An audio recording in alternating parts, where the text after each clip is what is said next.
on today's episode of Warhammer Lore with me, Lofach. It's the Tyranids.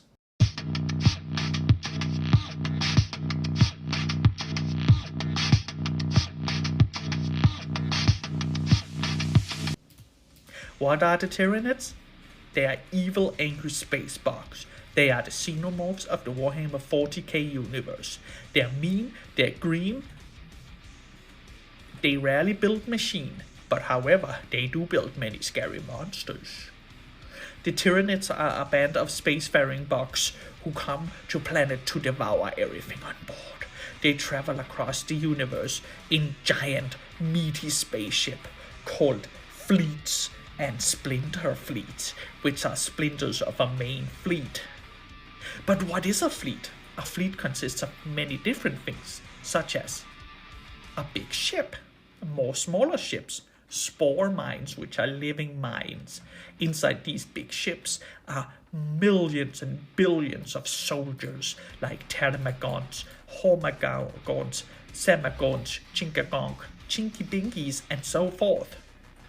But how does it really happen? First, they send scout organisms such as lictors and ripper swarms and other things to a local planet.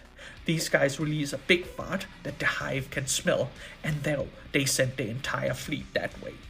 When they arrive, they will decimate everything, eat everything organic, even inorganic things sometimes, and create more Tyranids from the organic materials until there's nothing left than a husk of goopity-woopity rock. Sometimes even less, depends on how hungry the Tyranids is. These are some hungry fellas. They're basically akin to trolls of Scandinavian mythology. Everything is food and everything is allowed. So who controls the Tyranids? Well, they don't really have like a king or a queen, but they do have a hive mind. The hive mind is a big unknown being of unknown strength who controls all the Tyranid fleets across the universe and commands the synapse creatures directly to tell the smaller soldiers where to go. Each army is usually led by a swarm lord who's a big boy who don't play with no toy, but he do kill with many weapons. Who controls a lot of lesser synapse creatures who controls all the troops. These troops, as mentioned before, are small crinties with plenty of weapons. Fun fact, the weapons are alive. Funner fact, the ammo is alive. Everything is alive when you're a Tyranid.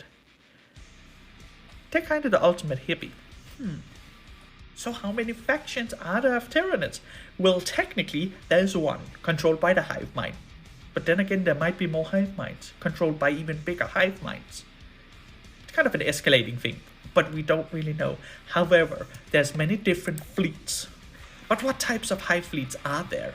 Well, there's many, but most of them are based on mythological creatures of old Terra, aka Earth.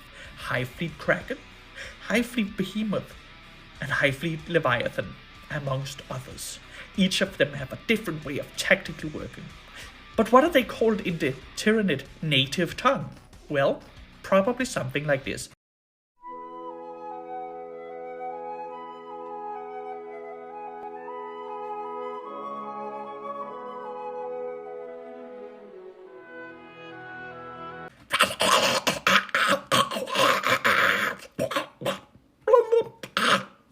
Yes,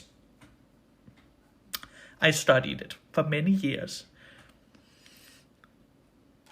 Now, in the 10th edition, what new will we see for the amazing Tyranids? Well, the very old Screamer Killer model seems to get a re-release. This model is but ugly, will be updated into something cool. What is a Screamer Killer? It is something angry that screams and then you die. And then it dies. Things die. Here's a take a look. It's right next to me. What it does, it scythes people and then it yells really loud, "Get off my," or something akin to that. We will also see a new zoanthrope type unit maybe, which is the big brain box that can shoot mind bullets at the enemies. New termagants and hormagons with tiny little sidearms and very cute little guns will scurry across and murder everything in the name of progress. And also potentially new lictors and shrikes. Now, without further ado, on to the next video. Lo-fi away.